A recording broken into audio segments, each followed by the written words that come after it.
This is Alan Seaborn from Winning at Home. Welcome to In Progress, a podcast about faith, life, and how we grow. And if you listen to the previous episode, I shared that I'm recording this at the same time I recorded that one. You can hear in my voice I'm kind of getting over some stuff, so sorry. Hopefully next episode I'll be back to normal, but this is what I got, so here we go. In this episode, I want to talk about, in some ways, I guess it's kind of part 2 of the previous episode, talking about some of the things, some of the patterns that we see in our lives, we notice aren't helping us or are actively hurting us or the people around us or our relationship with God, and what it looks like, how we respond to that. I was out taking my dog for a walk yesterday, thinking about, okay, what am I going to record? What am I going to talk about?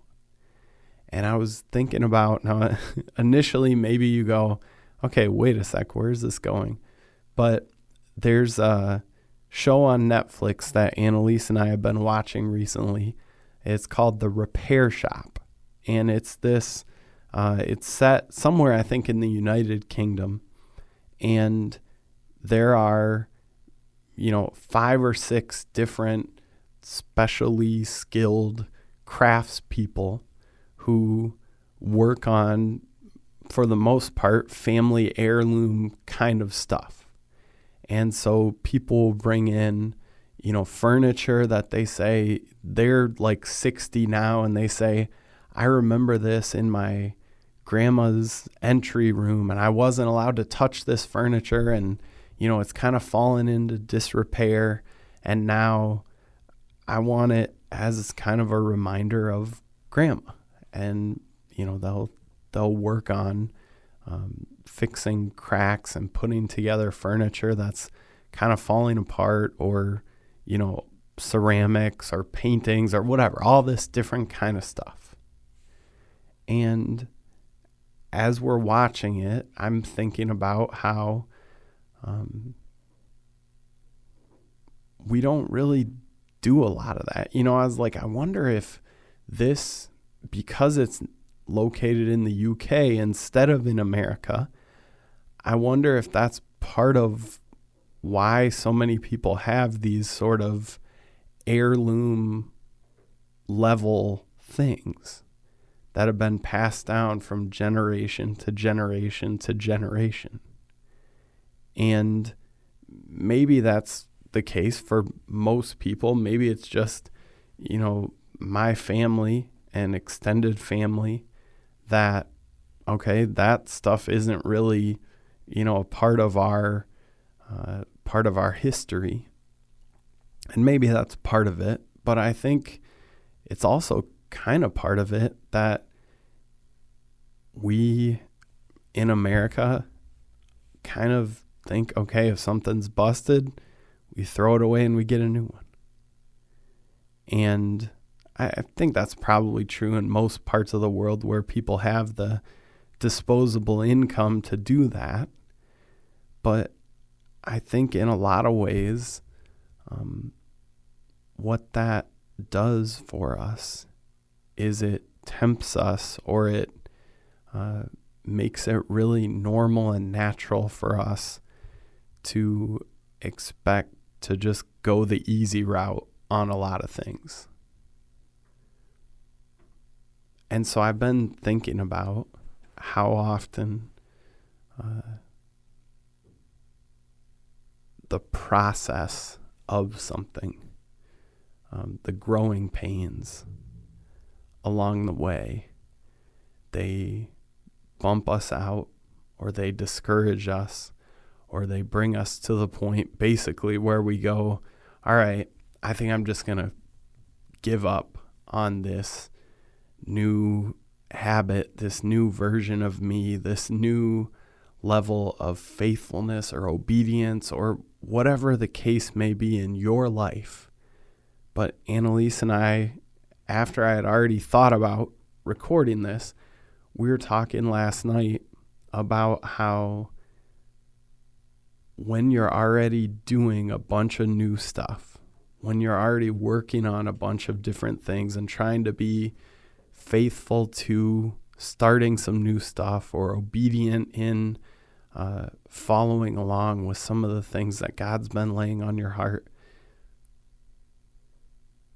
when you notice that, oh, well, I need to continue to do this, but I also need to do some of this other stuff too, it can feel really unfair. It can feel really piling up on us. And it can feel like, how am I supposed to have to do this, that, and the other? And it reminded me of, there's a quote from C.S. Lewis. And before I read it, this is from The Problem of Pain, where he talks about living in a world where things aren't right, where how often do we take a look and say, man, what in the world? Why is this happening? Why are things the way that they are? This quote that I'm reading shortly is kind of at the end of him making an analogy where he describes the love that God shows for us, and he compares it to an artist working on their great masterpiece.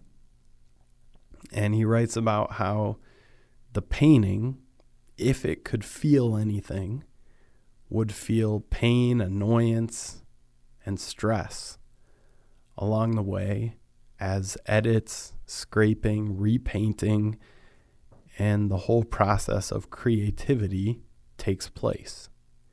And I think this is why I connected this to the idea of watching the show, of them, stripping down all this old varnish, or them totally taking this stuff apart to put it back together and make it look good.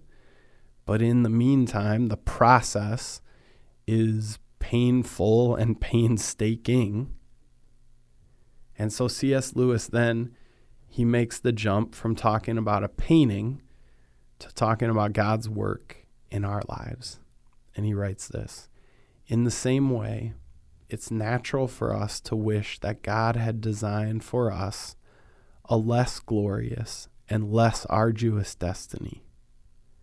But then we are wishing not for more love, but for less.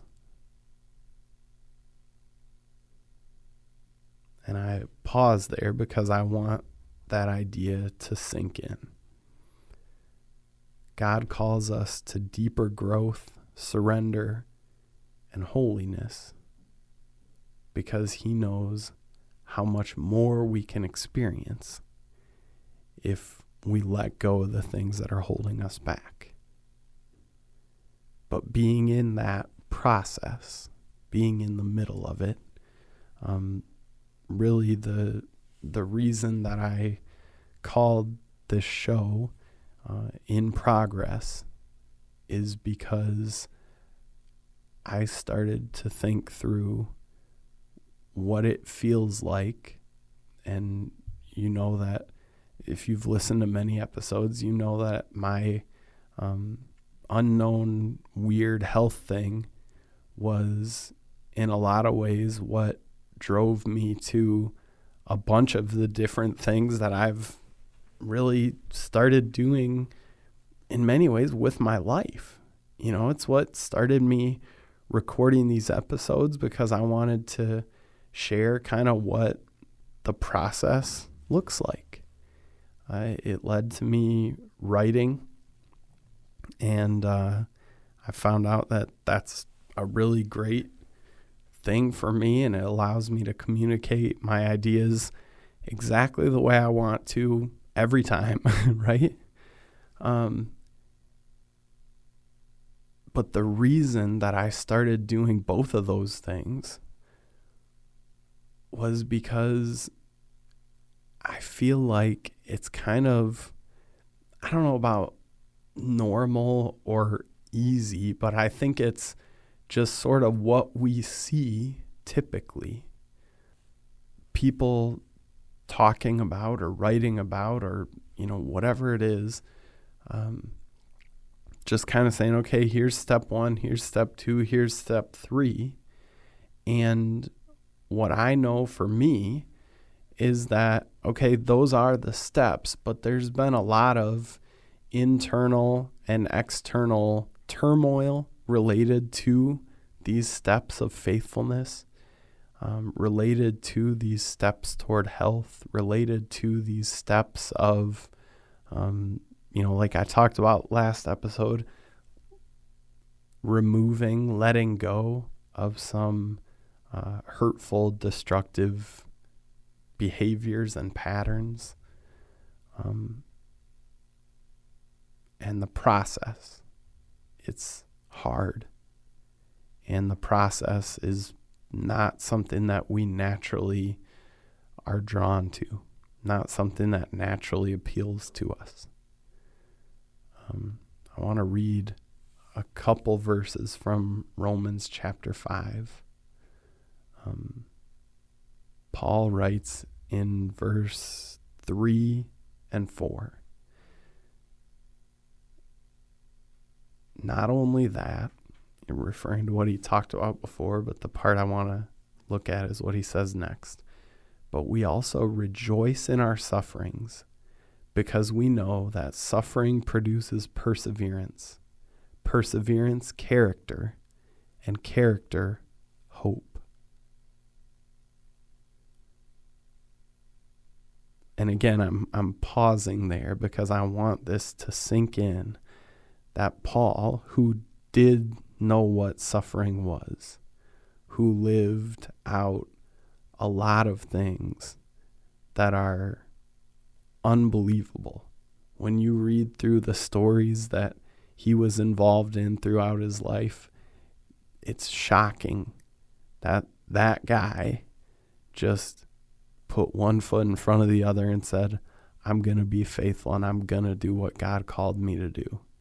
Even if all along the way, it's just hard. He said, we also rejoice in our suffering, because we know that suffering produces perseverance, perseverance, character, and character, hope.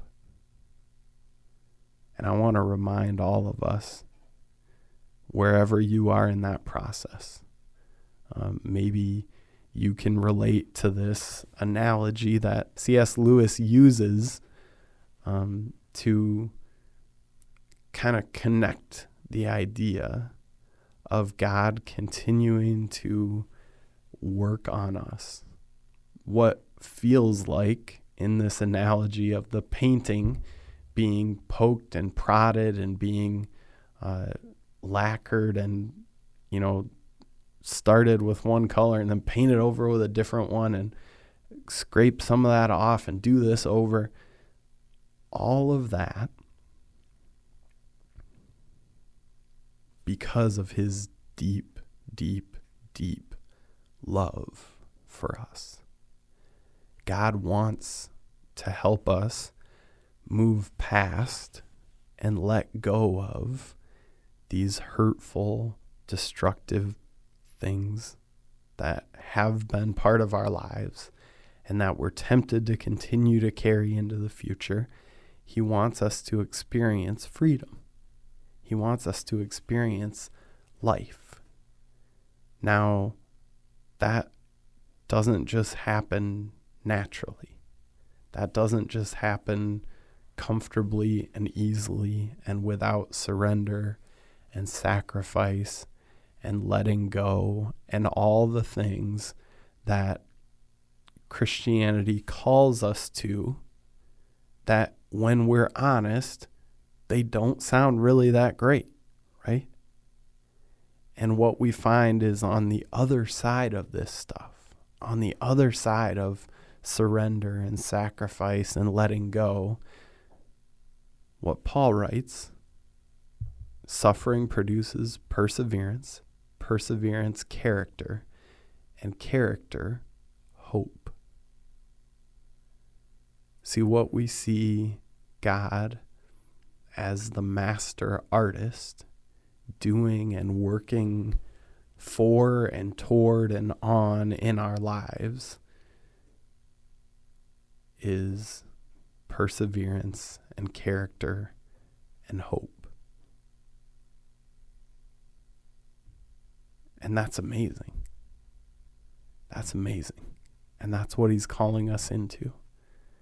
So if you're in the middle of some of these growing pains, if you feel like the canvas that God is working on turning into a masterpiece, and you're going, man, I don't know if it's worth it. At one point, Lewis says, sometimes we wish we would have been just kind of a little doodle on a scrap piece of paper that's just forgotten about and left behind.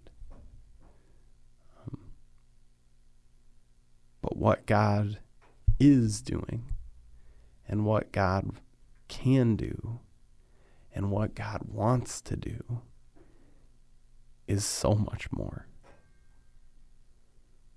Let's not get discouraged and give up. Let's not get frustrated and give up, quit, just say it's not worth it. Let's instead keep going through the growing pains and trust that God is at work. And I forget if it's in Romans or Hebrews, but he who started the work in you will be faithful to see it to completion. Let's trust that. Let's go. Let him continue his work and push through those growing pains.